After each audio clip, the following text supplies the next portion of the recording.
Civium, ideas que liberan.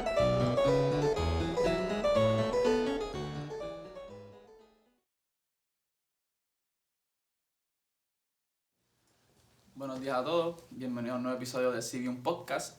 Estamos con acompañados de nuestros panelistas, Nello Vélez, David Franceschi, y estamos en el recinto de Bayamón, de la Universidad de Puerto Rico de Bayamón, y hoy estamos entrando en un tema, ¿verdad?, muy interesante que yo encuentro que creo que es un partido que ha influenciado mucho la vida de muchos puertorriqueños que se han identificado con, ¿verdad?, cierta ideología, y yo encuentro que nos enseña mucho. Y obviamente estamos hablando de un partido que vino, ¿verdad?, de la unión de otros partidos también que tenían muchos problemas dentro y, ¿verdad?, que también surgió bajo también la transición a lo que es ahora, ¿verdad?, cuando Estados Unidos llegó a Puerto Rico. Estamos hablando del Partido Nacional de Puerto Rico. ¿Verdad, Reinaldo? Por si quieres empezar tú también. El Partido Nacionalista de Puerto Rico, ¿verdad?, se funda en el año 1922. Hubo una escisión dentro de lo que era el Partido Unión, pero primero hay que vamos un poquito más atrás y vamos a empezar con la llegada de Estados Unidos a Puerto Rico. Es importante porque, número uno, que muchos de los va a ocurrir un cambio. Muchos líderes que quizás, por ejemplo, Roberto H. Todd, que en el caso cuando éramos colonia de España, apoyaba la independencia, va a ser una persona anti-independentista que le va a hacer mucho daño a lo que después va a ser el Partido Nacionalista. Hubo un cambio en idea. Muñoz Rivera, quien creía en la autonomía y ¿verdad? Creía en la Carta Autonómica, evidentemente. Cuando se da el cambio de soberanía pasa a ser un anexionista antes de ser autonomista y luego hablar de la boca para afuera de la independencia, porque Muñoz Rivera es una persona bien difícil de seguirle el tracto porque sí, lo que hacía no era compatible, lo que decía no era compatible muchas veces con sus acciones, y eso pues nada. El Partido Unión es el partido de Muñoz Rivera. Ahí va a estar José Diego también, quien va a ser una de las primeras personas en apoyar la independencia para Puerto Rico. Y también está dando vueltas por ahí Matienzo Cintrón, quien eventualmente en 1912 y otros compañeros, ¿verdad?, van a fundar el Partido Independencia, que va a ser el primer partido puramente independentista en Puerto Rico. Sin embargo, ese partido no va a durar mucho tiempo. A eso de 1914 más o menos se disuelve. José Diego se sale está en el Partido Unión, pero aboga por la independencia. Hay, ¿verdad?, un poquito de confusión porque hay personas que tienen nombres similares y yo, ¿verdad?, no soy tampoco un experto. Sí. Pero más o menos siempre estaban en ese vaivén de me salgo del Partido Unión para apoyar la independencia, porque el Partido Unión tomó una postura autonomista. Y realmente, ¿verdad?, el Partido Unión tuvo una quinta columna. Y esa quinta columna era la columna básicamente independentista, sí, pero también habían anexionistas dentro del Partido Unión. O sea, no tenía la gente que estaba dentro quizá una identidad clara. Exacto. A diferencia del Partido Republicano, que sí era anexionista. Importante recordar que según va pasando el tiempo, nosotros siempre pensamos en la independencia como el partido minoritario. Eso no necesariamente, o la ideología minoritaria mejor dicho, no necesariamente es cierto a través de la historia de Puerto Rico. Inclusive el Partido Republicano, anexionista, en un momento dado llegó a considerar la independencia de no darse la estadidad como otra alternativa, no la descartaba. Y eso es bien importante, durante los años, si mal no recuerdo, 20. De hecho, la razón por la que sale el Partido Nacionalista es porque finalmente en el Partido Unión se hace una alianza con el Partido Republicano. Y muchos unionistas no ven esto con buenos ojos, se separan. De ahí sale José Colicucci, que sale de una de las personas que sabe que tenía la Asociación Nacionalista que fungía dentro del Partido Unión. También está un señor de apellido Alegría, que se desvincula de una asociación independentista dentro del Partido Unión y fundan lo que fue el Partido Nacionalista, originalmente como un partido que va a buscar la independencia a través de las vías electorales. Esta mentalidad revolucionaria no la va a adoptar hasta que llega Albizu Campos, que de hecho eso también trajo controversia dentro del Partido Nacionalista y lleva a que José Curicucci eventualmente también abandone las filas del partido. pero vamos a dejarlo en 1922. Quiero escuchar si alguien tiene preguntas o quiere comentar algo más. Pues yo quería comentar algo porque yo pensaba que, por ejemplo, José Iguchi, pues una de las razones por la cual fundó, ¿sabes? Además de toda esa unión de partidos, también una de las razones por la cual también fundó el Partido Nacionalista, porque estaba cansado ya de las personas que ahí se entraban a estos partidos políticos, lo que hacían era buscar básicamente puestos. Ok, Hay muchos conflictos así. importante. Una de las cosas que pasó, de hecho, Pedro Albizu Campos originalmente entra en las filas del Partido Unión. Exacto. Originalmente entra en las filas del Partido Unión. Pero algo importante que ocurre es que cuando llega Riley Montgomery como gobernador de Puerto Rico, él empieza a despojar del Partido Unión todos los independentistas que estén en el gobierno. El partido, en vez de salir a pasar por los independentistas, lo que hace es que le está de codo. Y eso pues crea que más gente salga del Partido Unión y se vaya al Partido Nacionalista, y es que en 1924 entonces Albizu Campos formalmente hace la movida hacia el Partido Nacionalista, y creo que debemos hablar de Pedro Albizu Campos, Sí. porque ahora él va a entrar en la pantalla y es una figura bien importante. Él es una persona pobre que, ¿verdad?, salió de Ponce, él es de ponceño, y estudió que yo sigo siendo vaquero, lo siento. No. Y esa persona, ¿verdad?, estudió en Harvard, una persona negra, Sí, una persona negra. pobre, principios del siglo XX, estudió en Harvard. Era buen estudiante, recibió una beca y logró estudiar en Harvard, donde estudia Derecho. Y Albizu Campos estuvo en el ejército de Estados Unidos durante la Primera Guerra Mundial, porque él entendía que eso era una parte importante de la formación de la patria, aprender a luchar, y entendía que eso era también una experiencia formativa. Claro, él es un independentista que va a volver y va a volver como un revolucionario, que de hecho toma mucho, porque allá mientras estuvo por Estados Unidos, conoció a líderes de los movimientos republicanos irlandeses del principio del siglo XX, la Irish Republican Brotherhood, luego después el Irish Republican Army, y toma influencia de James Connolly, que de hecho, el partido, algo interesante, porque al Partido Nacionalista se lo acusa de ser fascista, se lo ha acusado, Luis Ferrao hizo un libro y lo acusó, y eso no. Primero que James Connolly era marxista, y todos los movimientos fascistas son antimarxistas. Albizu no era comunista, no era de la lucha de clase, pero sí están mirando a una persona que era marxista. Sí.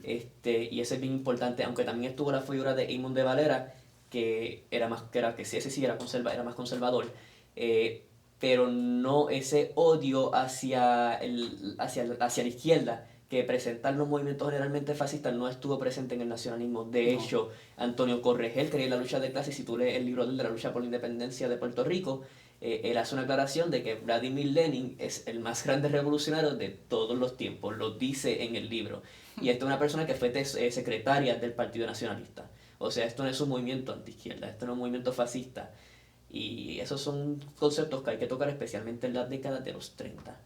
Pero vamos a darle rewind otra vez. Vamos para atrás un poquito. Nacionalista, 1924. Entra Pedro Albizu Campos. 1927 Albizu Campos se va de gira. Él llega a ser vicepresidente del partido, pero entonces se va de gira por América Latina. Visita Haití, Cuba, República Dominicana, México, Perú, de los que me acuerdo. Y allí trata de hacer lazos, cabillar, ¿verdad?, por la independencia de Puerto Rico y buscar apoyo internacional para el proyecto emancipador de la isla. Él regresa en 1929 y en 1930 es que él entonces aspira a la presidencia del partido. Cuando él la consigue, entonces que se da el desprendimiento de José, que se va del Partido Nacionalista. Pero hablando fíjate, eso de que Albizu estaba en la milicia para la Primera Guerra Mundial, no sabía eso, pero ahora que lo menciona, eso es como que me cuadra, pensando en que cuando él ya tiene la presidencia, él hace o hace estos programas dentro del Partido Nacionalista, como los Cadetes de la República. Eso conociendo su background mejor ahora, eso me hace más sentido. Entonces el simbolismo pues lo veo. Sí, porque Él usó mucha, ¿verdad?, por la disciplina militar, pero donde él realmente se puede decir que sacó mucha inspiración es de los irlandeses. De los irlandeses, que él sacó mucha inspiración para sus cadetes de la República. Sí, Sí, ¿no? Y en verdad esas influencias revolucionarias también influenciaron demasiado en el partido nacionalista. A pesar de que ellos no tenían una fuerza armada, pero sí tenían como que prácticas como que, ¿verdad?, militares de alguna manera dentro del partido nacionalista, como que incluso se les enseñaban como que cargar un arma, a pesar de que no se les daba un arma per se, pero sí, por ejemplo, les daban... Que no tenían la arma. Exacto, no tenían, porque para tener para tener esos recursos pues no los tenían. Y también, ¿verdad? Al final del día sí, como que, pero esas raíces, por ejemplo, esas enseñanzas que trajo Pedro Albizu, por lo menos al partido también, pues, ¿sabes? Sí, los nacionalistas, ellos, la estrategia original, por lo menos cuando está Albizu en el 30, es, si vencemos en las elecciones, declarar la república y entonces estar preparados para cuando vengan los americanos. Por lo tanto, tiene que haber un ejército porque ningún proceso de independencia se da sin algún tipo de violencia. Va a haber una violencia, de alguna parte va a haber violencia y cuando ese momento llegue hay que estar preparado. Exactamente. Sin embargo, el Partido Nacionalista carecía de los recursos para poder formar un ejército. Ellos lo que sí optan entonces tenían rifles de madera y optaron por pues, militarizar entre comillas a sus seguidores, haciendo prácticas, marchas, en las celebraciones que ellos hacían, como el Grito del Ares, en ese tipo de actividades. Intentaron, ¿verdad?, prácticas de tiro de campo, sin embargo, nuevamente los recursos no le daban. Algo interesante es que en los 30, ¿verdad?, vamos a con lo de por decisión dentro del Partido Nacionalista, cuando él llega a los partidos las personas más conservadoras dentro del partido, que realmente lo que quieren es la vía electoral, sí. Y Albizu eventualmente la va a rechazar porque entiende que, número uno, eso es reconocer la autoridad del gobierno de Puerto Rico, de Estados Unidos en Puerto Rico. Exactamente. Y que es realmente una falsa, porque realmente ni la ley Fora Querante ni la ley Jones venían a dar la autonomía a Puerto Rico, sino que el gobierno actual era una farsa. Sí, no, eso lo que hizo más fue, si no se acaso, como que vendernos el sueño. Exacto, participar de las elecciones eventualmente se volvería en validar que los estadounidenses están aquí al yo formar parte de este gobierno que realmente responde a los intereses de ellos. Exactamente. Por lo tanto, ellos van a eventualmente rechazar la vía electoral, no es por el fracaso de la vía, no, es que ellos rechazan la vía electoral porque entienden que esa es la forma, punto. Eso fue lo que Albizu siempre creyó, ¿verdad? Especialmente después del 32. En el 32 se dan sucesos interesantes. En el 31 ocurre el primer suceso interesante. En el 31. Cornelius Rhodes. ¿Se acuerdan de Cornelius Rhodes? No. ¿Nunca lo han escuchado? No, fíjate de él, no. Sé que no conocen al Doc. No. Creo que he escuchado de él. Creo. ¿Qué has escuchado de él? No sé si es es que en verdad han venido... No, dispara. Es que en verdad es que han venido un montón de gobernadores a Puerto Rico, como que, ¿sabes? Antes de, ¿sabes? Que fueron de esto por los estadounidenses, ¿verdad? Que dijeron muchas cosas negativas de los puertorriqueños, por ejemplo. Y especialmente las personas que... Bueno, pero Cornelius Rhodes era un doctor. Y él fungía aquí en Puerto Rico, en un hospital, no recuerdo ahora mismo el nombre, pero la cuestión es que la prensa, y Albizu lo distribuye y lo divulga, intercepta una carta. Ajá, y la carta decía, sí. Puerto Ricans are the most thievish race on the planet. Decía que éramos la raza más vaga, la más sucia. Digo que éramos vagos, sucios, no me acuerdo, fueron un par de insultos creativos que trajo el tipo. Incluso también mencionó que él estaba loco por inyectar cáncer. Él lo que dijo fue que Puerto Rico no necesitaba un trabajo de labor pública, lo que necesita es una ola que lo extermina todo. Sí. Y ellos han hecho lo mejor para empujar esa causa, matando a 8 personas con cáncer y trasplantándoselo a varios pacientes más. Sí que...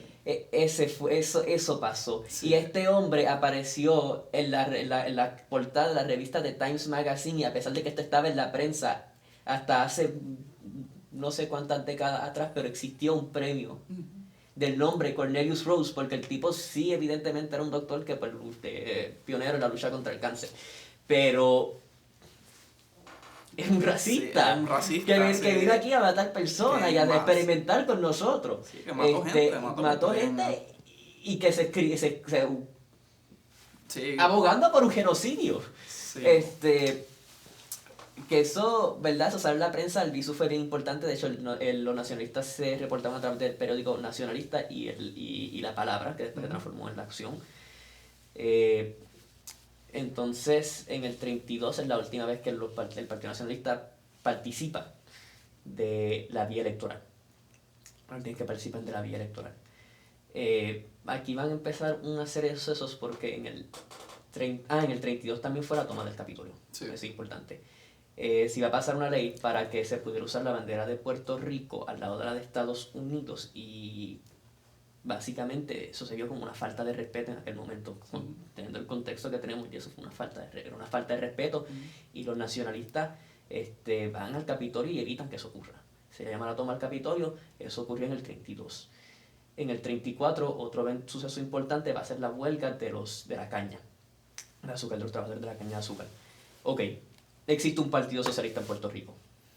Quiero que lo sepan, existe un partido socialista en Puerto Rico, no estoy hablando del de Marina, estoy hablando del de Santiago Iglesias Pantín, que irónicamente era estadista y de hecho hace una coalición con el Partido Republicano Anexionista en Puerto Rico, que así es que logran derrotar a los liberales, al Partido Liberal en 1932, que de hecho el Partido Liberal, que es el otro partido independentista que hay en Puerto Rico en aquel momento, que tiene, obviamente, los nacionalistas tienen riña con ellos hasta cierto punto, pues porque son un partido electoral que está, si no más recuerdo, lo que había comentado, demostraba que estaban validando la presencia de Estados Unidos en Puerto Rico al participar de las elecciones. Si no más recuerdo, por lo menos el esto que tenían esos dos partidos era que uno era, como por ejemplo, el nacionalista era más radical y este otro independentista era como que más como que no queremos estar esas de estos radicales.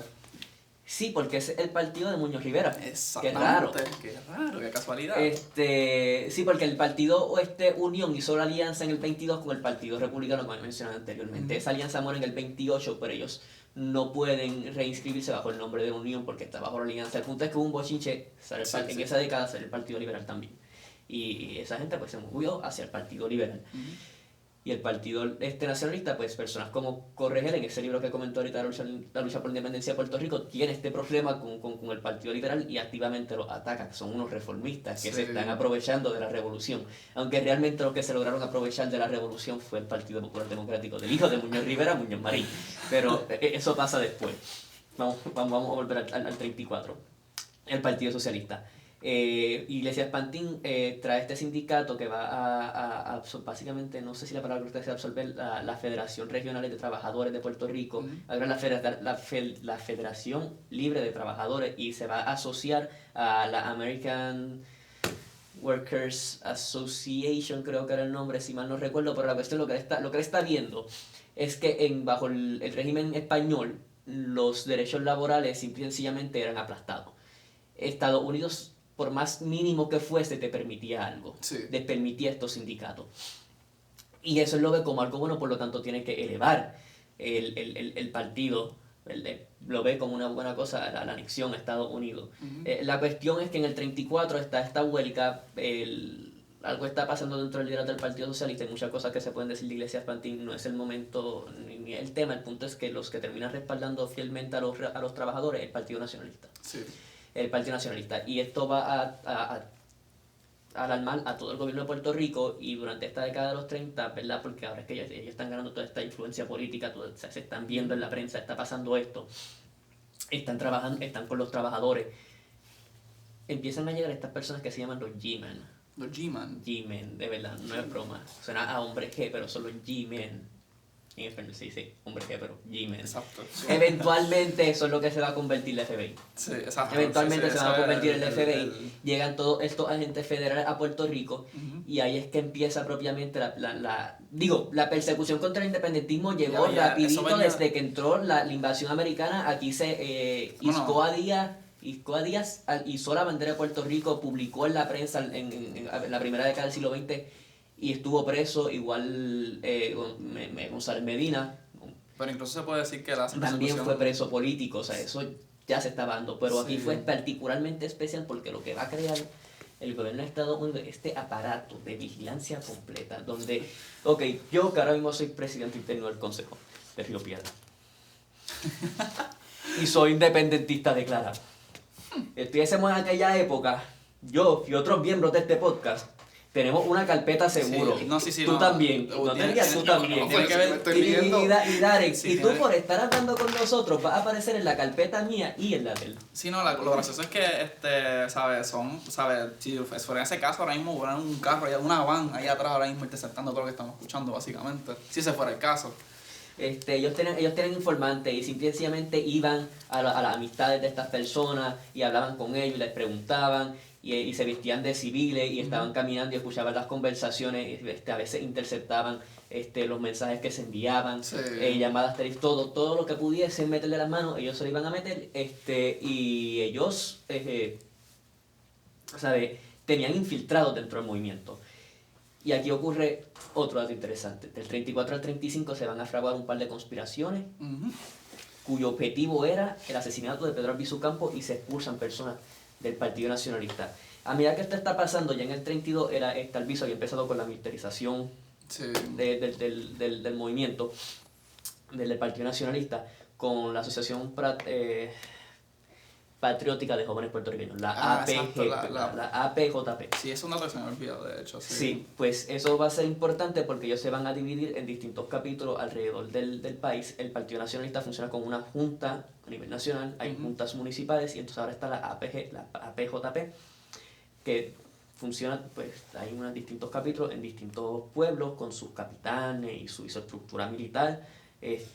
Unos nombres que pueden resaltar quizás son Raimundo Pacheco y Tomás López de Victoria, porque fueron nombres importantes durante la insurrección del 50. También eventualmente van a formar las Hijas de la Libertad, que es pues, la versión femenina. Y de ahí va a salir una mujer muy importante, Blanca Canales, Sí. que también fue la que hizo la bandera de Puerto Rico durante la insurrección del 50. Va a estar Blanca Canales, que también va a formar parte del cuerpo de enfermeras, que es el otro aparato que sale del Partido Nacionalista para este ejército libertador. Pero lo están espiando, está esta conspiración y una de las personas más importantes para poder deshacerse para poder identificar la conspiración y pues, efectivamente salvar la vida al Albizu fue Ramón S. Pagán, quien fue tesorero Él fue el tesorero del Partido Nacional. del Partido Nacionalista, exacto. Pues en el 35, en Río Piedra, 1935 en Río Piedra,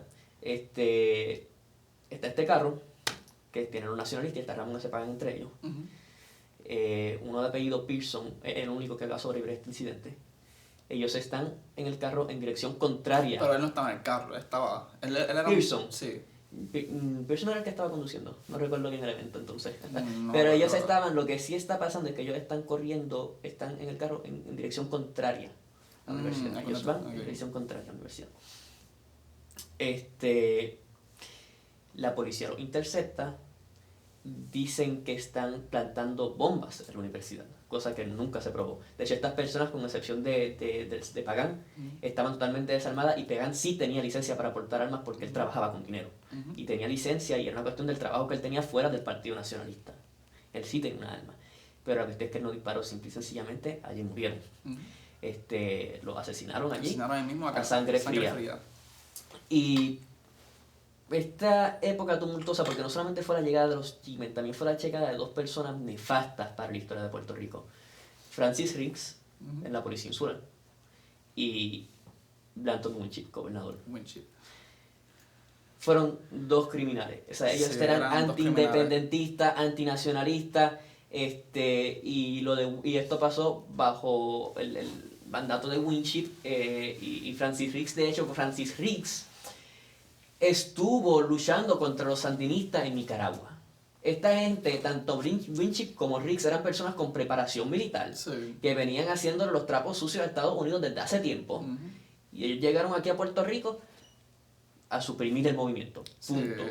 Eso fue el objetivo de ellos y eso fue uno de los capítulos de más represión contra el nacionalismo en Puerto Rico. Ujú. Sí, esa época fue muy fuerte y además de que, ¿verdad? Especialmente esa época de los 30, ¿sabes? Esa represión hizo demasiado, ¿sabes? La masacre de Río Piedras, por ejemplo, ¿sabes? Hubo un montón de carpeteos y varios como que... varios sucesos que realmente fueron como que fueron muy inquietantes. Y también poco. fueron muy crueles también con nosotros, especialmente los puertorriqueños, pero especialmente las personas independentistas, ¿verdad?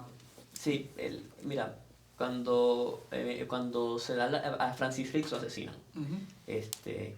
Bien, Elías Lowsham e Irán Rosado hacen un complot, logran asesinar a Francis Riggs en venganza a lo que había ocurrido, porque Sí. o sea, esto fue un crimen que quedó impune. Ujú.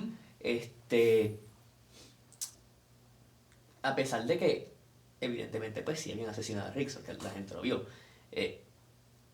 tú tienes que pasar por un juicio. Sí. Ese juicio nunca llegó, porque los subieron a los dos muchachos en el cuartel y los fusilaron allí Sí, mismo. y al son de hoy no, o sea, nunca se hizo justicia como que sobre eso, ni siquiera en la historia. O sea, Lo olvidamos, no se le hace justicia. Simple y Exactamente. sencillamente tenemos políticos que olvidan estas cosas y cierran escuelas y no educan a la gente y le quitan fondos a la universidad y quieren cerrar el archivo general. Exactamente. ¿Verdad, David? Tú trabajas ahí en el Sí, departamento. que quieren borrar toda la historia puertorriqueña, eso. Sí. Que de hecho muchas de las carpetas están. Están ahí, Sí. están ahí. Sin la lucha por la independencia no hay historia puertorriqueña. No hay historia puertorriqueña, porque eso es una influencia muy grande y identidad, ¿verdad? Como puertorriqueño también. Pero volviendo un poquito, ya que entramos en el año 1935, y, ¿verdad? Pasó ya la masacre de Río Piedra, ¿verdad? De aquí a aquí, por lo menos a 2 años, pasó unos sucesos bien impactantes que, ¿verdad? Me encantaría tocar. Por ejemplo, más adelante ocurre, ¿verdad? No sé si que alguien quisiera entrar el tema primero que yo, pero, ¿verdad? Aquí entrando un poquito al 1937, ocurre, ¿verdad? También uno de los sucesos más fuertes en Puerto Rico, que tampoco se le da justicia, ¿verdad? A la hora de enseñar esta historia, que yo encuentro que, ¿verdad? Fue muy injusto, porque a pesar de que fue una protesta pacífica, a pesar de que no Una habían... marcha pacífica, ¿sabes?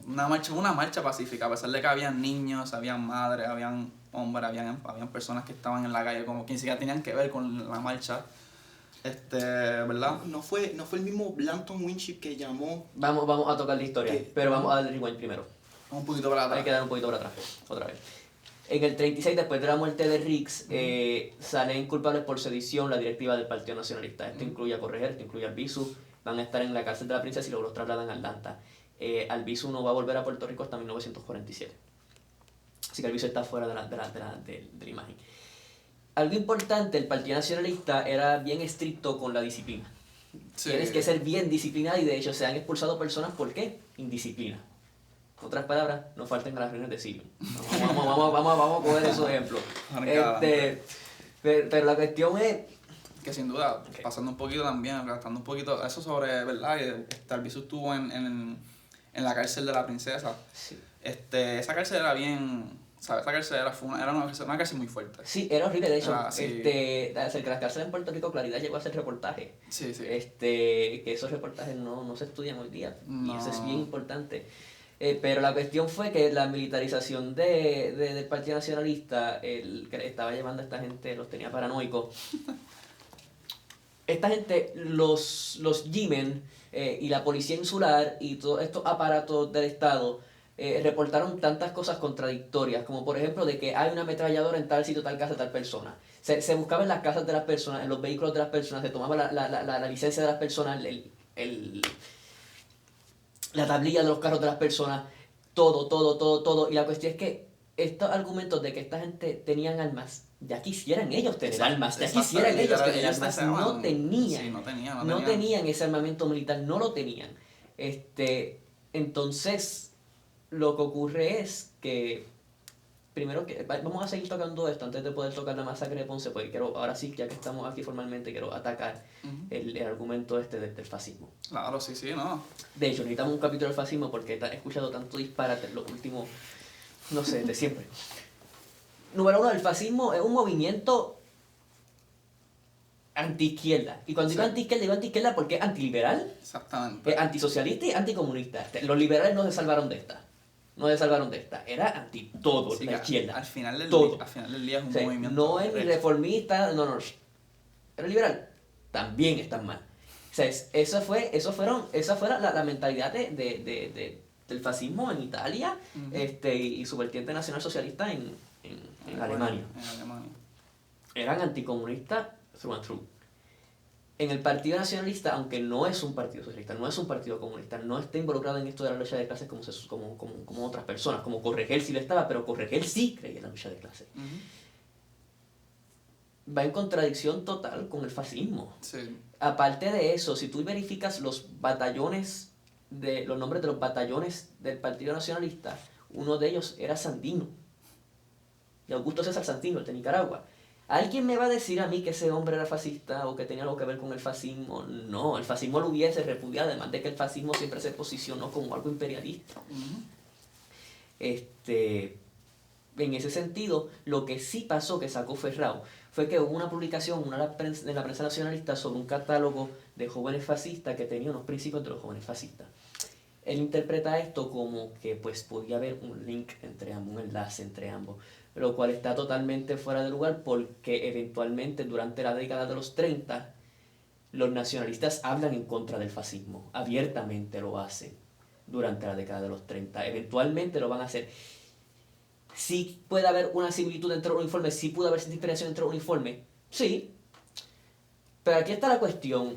En 1931, disculpa, los nazis todavía no estaban en el poder en Alemania. No. Y cuando ven con la comparación, los nazis no estaban en el poder en Alemania, primero. Segundo, los fascistas todavía no eran mal vistos.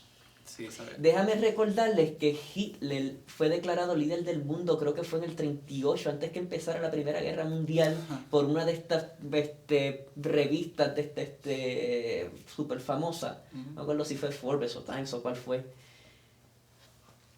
El fascismo no se vuelve el nene malo hasta que empieza la Segunda Guerra Mundial realmente. De hecho, los reportes del departamento, los informes del Departamento de Estado, lo que dicen de Hitler en el 35 es que esto es un hombre moderado. Sí, que hombre tranquilo. Este hombre es un moderado, o sea, ellos están en ese viaje. Ya tan temprano como el 37 los nacionalistas están condenando el fascismo. ¿Sabes? No hay cabida para tú decir eso. No la hay. O sea, los principios del Partido Nacionalista estaban totalmente en contra, que sí había una tendencia conservadora con esto de defender el catolicismo. Sí, era un partido solamente católico y tenían su cruz de Jerusalén y su uniforme negro y todo lo demás. ¿Qué Estados Unidos? Protestante. Una defensa de lo nacional, porque una de las cosas que tú haces cuando tú invades un país, un imperio, es buscar la manera de influenciar, y una de las mejores maneras de influenciar es con la religión. Y el Partido Nacionalista es nacionalista. Que los fascistas son nacionalistas, sí, pero muchos movimientos son nacionalistas, no solamente los fascistas son nacionalistas, y en este caso no viene como una visión como de supremacía como la tenían los fascistas. En este caso es una visión de defensa de lo nacional, porque aquí llegaron los americanos a quitarnos nuestro lenguaje y a obligarnos a estudiar en inglés y a comprar nuestras tierras, que de hecho eso fue un problema gigantesco que tuvo Puerto Rico con el capital absentista. Vean nuestro capítulo sobre eso, el segundo. El Partido Nacionalista realmente fue un defensor de nuestra cultura e identidad también. Exacto, que es algo importante cuando eres una colonia y están tratando de desaparecer eso. Desaparecernos. O sea, que quieren sustituirnos un montón de cosas por cosas americanas. Es como una herramienta de defensa en vez de una herramienta de invasión y de imperialismo. Es una herramienta defensiva, no ofensiva. Sí, exactamente. O sea, la posición siempre fue defensiva. De hecho, hablando del catolicismo, Albizu Campos usa el argumento de la guerra justa, que eso es de la Iglesia Católica, me parece que eso lo planteó Santo Tomás de Aquino. Es una defensa de lo nacional porque esta gente nos está atacando y esa es la única manera en la que una guerra puede ser justificada. Y era una defensa de lo que es la guerra justa. Concepto interesante. Los católicos son más interesantes que los protestantes, pero anyways. Ahora sí, en el 36 metieron preso a la directiva del Partido Nacionalista. Ellos es Domingo de Ramos, 21 de marzo de 1937. El Partido Nacionalista había pedido el permiso al alcalde de Ponce. El alcalde se lo cedió a las 12:30, no me acuerdo si fue ese mismo día o el día antes.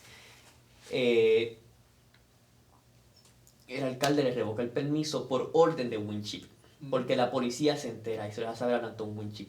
La policía insular, ahora bajo Enrique Orbeta, intenta hacer una conversa con los nacionalistas para decirles, mira, no marchen, no se va a dar, le vamos a revocar el permiso. ¿Qué pasa? Esto es una plaza pública. Tú no puedes revocar el permiso así porque sí. De hecho, tú la puedes usar porque la plaza es pública. Y en este caso, al menos, también las playas, y al menos, al menos, que vaya a haber un acto de violencia o que no era el caso porque no estaban armados, Estaban pues armados. entonces ahí sí tenía el derecho de revocar el permiso, pero eso no era lo que estaba ocurriendo, por lo tanto no podía revocar el permiso. Y además que si iban a marchar pacíficamente tampoco es razón para tú sacarlos de la calle. Exactamente. Eran rifles de madera, Ujú. no eran reales. Cuando llega el día 21 de marzo, la policía está rodeando el espacio y los tiene rodeados por 4 partes. Originalmente, de hecho, interesante el paternalismo dentro del Partido Nacionalista, que verdad no querían dejar que las mujeres marcharan, No. no querían dejarlo. Y una de las personas que estaba allí, una de las líderes, dijo, hasta para nuestro derecho para luchar hay que luchar. Literal, eso también fuerte. Pero eventualmente sí también dejan a las mujeres marchar, a las enfermeras las dejan marchar. Pero la policía está viendo que ellos se están organizando para la marcha. Ellos saben qué van a hacer. Ellos pudieron haber detenido la marcha. Ujú. Ellos no detienen la marcha, ellos esperan a que la marcha empiece. Y mientras la marcha está en progreso, se acomodan y disparan. Y disparan. Número uno, que esto yo creo esto es un crimen. Sí, no, bajo sí, cualquier no, métrica, esto es un sí. crimen No, ridículo. No, y el nombre lo amerita. Una Sí, masacre. es la masacre Una de Ponce, masacre. pero la masacre de Ponce no se la da. El nombre no se lo da No. la prensa, Incluso- se lo da la comisión Hayes Sí. que fue hecha para investigar los sucesos. Incluso querían como que intentar disminuir como que la seriedad del... Peor que eso, los policías, uno de ellos intentó plantar armas a los Sí. que estaban tirados en el piso. Sí. No, incluso también se ve una foto de Winship como que con soldados al lado y, ¿sabes? La masacre de fondo, ¿me entiendes? Como si hubiera hecho un acto como si hubiera hecho un acto heroico.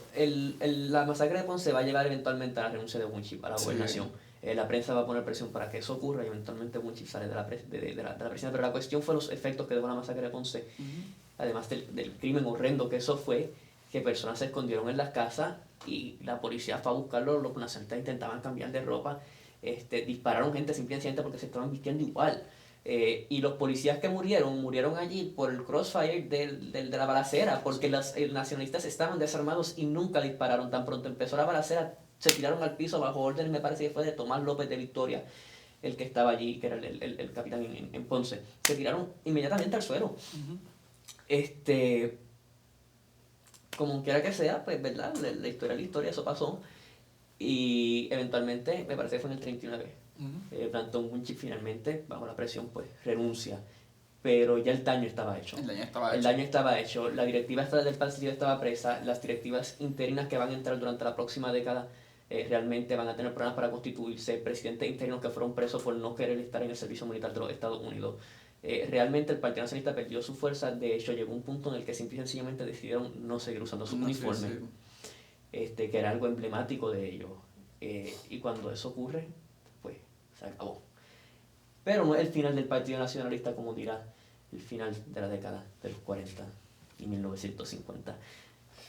Pero, antes de adentrarnos en la mordaza, ¿cómo es que eso nos haya quedado aquí? Yo creo que por ahora, yo lo estamos poniendo bastante, por lo menos, porque ya por lo menos desde la fundación hasta el 37, yo creo que estamos por lo menos en buen camino. Yo creo que por ahora hasta no se me olvida nada, que yo sepa. Bueno, se nos olvidan muchas cosas porque hay muchas cosas que no sabemos. Sí, es que hay muchas que no sabemos y también... La historia es ¿sabes? rica. Sí, exactamente. La historia es rica. Ahorita acabas de mencionar que, no, es que no se menciona ahorita, pero el Partido Nacionalista sale después de que pasó la ley Jones, que le da Sí, ciudadanía a los eso es puertorriqueños verdad. para que vayan Sí. a ser matados en las guerras de los Estados Unidos. Sí. Sí, para la Primera Guerra Mundial. Si nos impone la ciudadanía americana, la ley Jones, nos da la rama legislativa bicameral, como la tenemos hoy día, pero realmente la rama ejecutiva la controlaba todavía el presidente de Estados Unidos, era quien nombraba al gobernador. La rama ejecutiva está totalmente controlada por Estados Unidos y cualquier ley como que quisiera aprobar la rama legislativa tenía que pasar por la aprobación de un gobernador. Así que de poder no teníamos nada. No Además nada de más que- falsa. No. Además de que Todavía lo es hoy día, pero está mejor disimulado. Sí. habían representantes electos, pero también de la forma de que era bicameral, era como que un consejo con ventaja de personas puestas por el presidente también. Sí. A esos tres pasos de...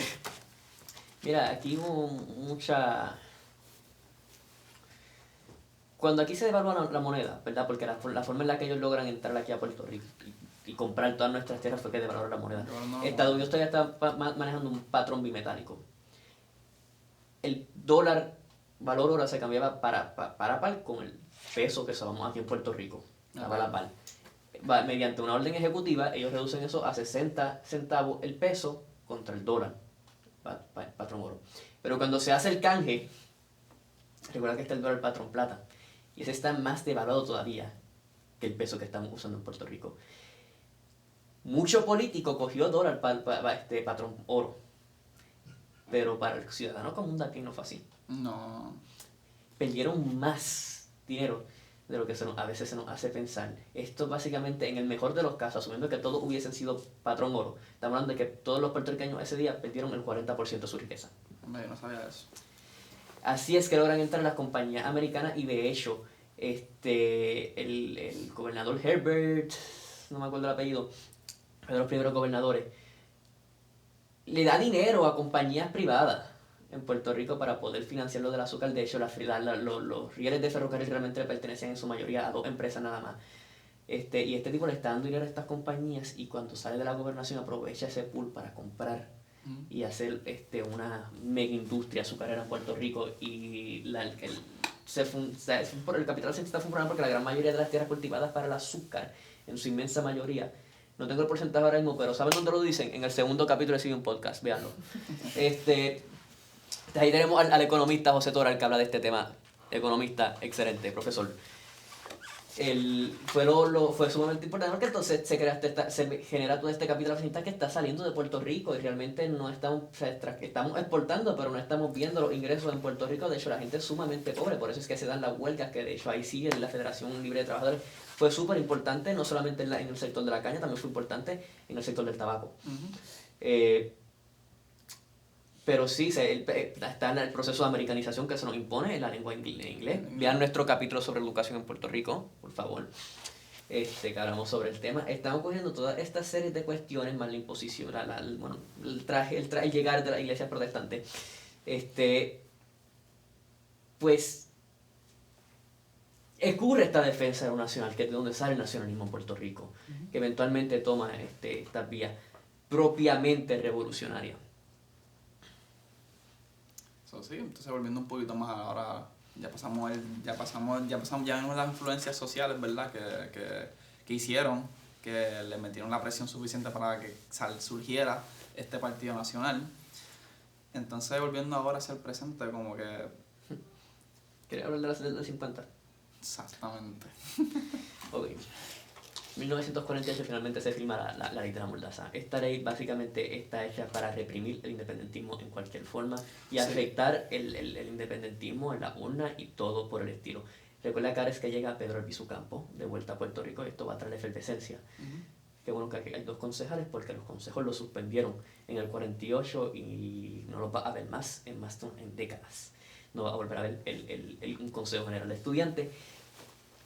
Porque ellos, de hecho, los estudiantes pidieron permiso para hacer esto, pero porque antes tenías que pedir permiso para esto, para poder sacar la bandera de Puerto Rico. Sí, antes sí.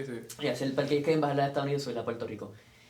La cuestión fue que el rector Jaime Benítez no estaba muy contento con la situación, a pesar de que se le dijo a la esposa, él no. Pero, no importa, esto estuvo falsa. Los estudiantes deben tener su derecho a manifestarse. Subieron la bandera de Puerto Rico y querían que Albizu Campos viniera a dar un discurso. Esto paniqueó a la administración y olvídate, no más consejos de estudiantes y empieza la persecución, continúa la persecución descarada contra el independentismo. Irónicamente, no afectó en el 52 al PIB en las urnas, quedaron segundos. El efecto se vio en el 56. Ahora sí, en el 50 los nacionalistas están evidentemente asustados y de hecho si tú lees el libro de Miñiz e Hijo Bruno sobre la insurrección nacionalista en 1950, se llama así mismo, excelente texto, se lo recomiendo, que toma los sucesos de la insurrección, entrevista a las sobrevivientes de esta insurrección, que se dio en distintos pueblos. ¿Qué es lo que decía? Me entiendo que fue uno de los que entrevistó del pueblo de Naranjito. Mira, yo sabía que si yo no iba a ir a luchar, a mí me iban a meter preso de alguna forma. Así que si me iban a meter preso, para eso subía para allá. Exacto. Y peleaba. Might as well. Si como quiera vamos para el roto. Vamos para allá. Y estas personas en distintos pueblos se organizaron, hicieron una insurrección, intentaron tomar el cuartel de la policía, generalmente era el target, eso y el correo. La insurrección pues eventualmente fracasa. En Utuado, interesante porque en Utuado pasó un crimen. Primero que, bueno, siempre fracasaron crímenes, pero la cuestión fue que en Utuado bombardearon a Utuado. Fue entre Utuado y Jayuya. En Jayuya se logra, Blanca Canal, me parece que fue que Blanca Canal logró izar la bandera de Puerto Rico, pero eventualmente también cae. Sí. El de Utuado, pero el Utuado es interesante porque cuando los nacionalistas se rinden, la Guardia Nacional, que fue la que se activó para este acto, ya estaban desarmados los nacionalistas, se habían rendido, los tenían al final. Pues en vez de llevarlos al cuartel de la policía, los llevaron a una calle, sacaron una ametralladora y les dispararon. Se tiraron al piso, sobrevivieron algunos, pero los tenían desarmados, rendidos, ganaste la batalla, igual les disparaste. Estamos hablando de esa mentalidad, era lo que estaba viendo el independentismo en aquella época. Hubo 2 atentados en Estados Unidos, la Casa Blair y en el Congreso de Estados Unidos. ¿Verdad? Ahí también Lolita Lebrón fue encarcelada en uno de estos atentados. Respeto a Lolita. De hecho salió una peliculita, lo salió en el cine sobre Lolita Lebrón, de los poemas de ella. Interesante. Anyways, no va el tema. En el 52, el PIB queda segundo en las elecciones en Puerto Rico. Todo esto se está dando en un contexto muy importante porque en el 45 se acaba la Segunda Guerra Mundial y eventualmente Estados Unidos y la Unión Soviética van a partir camino. Sí. Pero se funda las Naciones Unidas y está la Carta del Atlántico, donde se supone que haya una defensa de la libre determinación de los pueblos a ser independientes. Obviamente con Puerto Rico eso no pasaba y la Unión Soviética se los tenía dicho, oye, tanto que ustedes hablan de independencia, democracia, libertad, ¿ustedes tienen colonia? ¿Qué ustedes están hablando? Sí, se le aplicó. Sí, pues en el 48 Estados Unidos tiene que solucionar este problema porque también América Latina es que le está viendo y Estados Unidos y la Unión Soviética van a luchar por influencia en América Latina. Hay un montón de movimientos socialistas dándose en América Latina, eventualmente Fidel Castro en Cuba en el 59. O sea, esto es algo bien real, pero Estados Unidos tiene que buscar la forma de que Puerto Rico luzca bien y los demás luzcan mal. Pues bajo este contexto, en el 48 está la ley 600 del gobernador electo. Y se escoge nuestro primer gobernador, que va a ser Muñoz Marín, escogido por el pueblo de Puerto Rico. Pero a los nacionalistas obviamente están diciendo esto es una farsa. Esto es una farsa. Lo que están haciendo es aprovechando que hay una amenaza de gente verdaderamente revolucionaria, y estos reformistas lo que están haciendo es apegándose al poder, aprovechando el contexto. Sí. Y ahí es que Muñoz Marín puede finalmente llegar al poder. El Partido Popular Democrático se funda en 1938. Ellos no ganan sus elecciones originalmente en el 38, pero eventualmente van a llegar al poder. De verdad, vean ese capítulo. Porque ahí hablamos también un poquito de esto. Y, ¿verdad? Va a venir Rexford Togwell, que va a ser un gobernador bien importante en Puerto Rico, porque con él es que empieza y el New Deal. Porque ahí viene la PRA, la PRERA y todas estas ayudas financieras que se dan en Puerto Rico. Se crea eventualmente, ¿verdad? Se sobran unos remanentes de un plan Chaldón, de Carlos Chaldón, quien fue rector de la Universidad de Puerto Rico.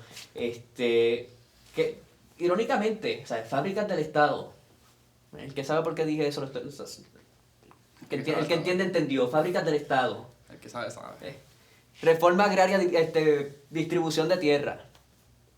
Plan del Partido Popular Democrático. Pan, tierra, libertad.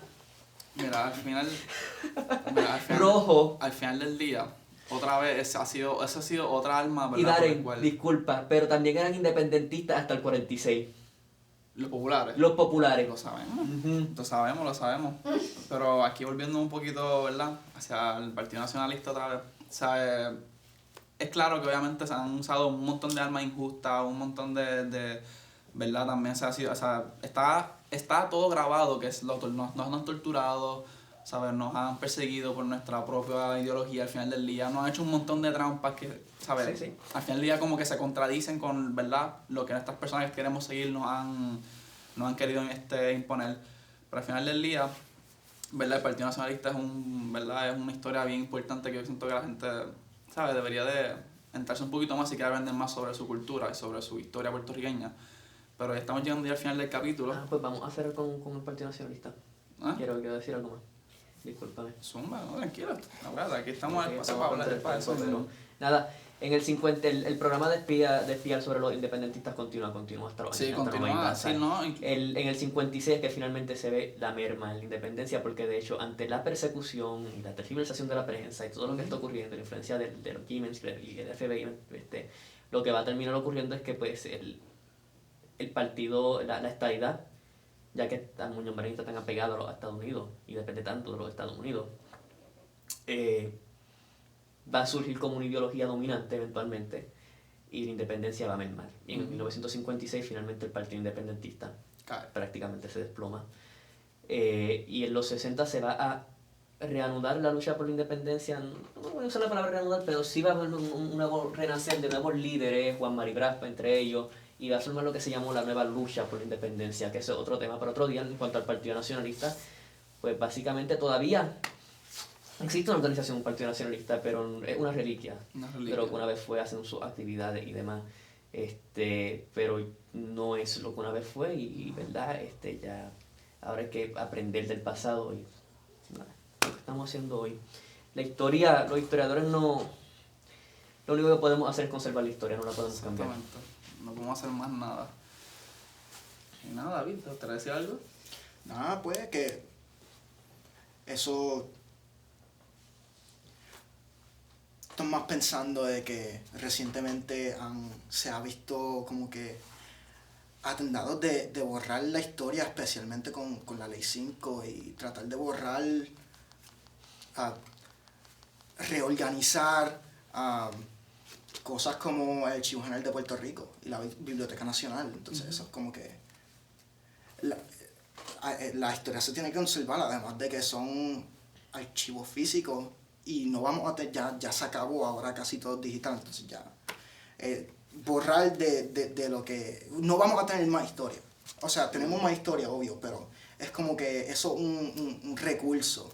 Entonces, una loquera que borrar la historia que tenemos y borrar el conocimiento que tenemos de Puerto Rico y de los... Porque información sobre el Partido Nacionalista se encuentra en el Archivo General.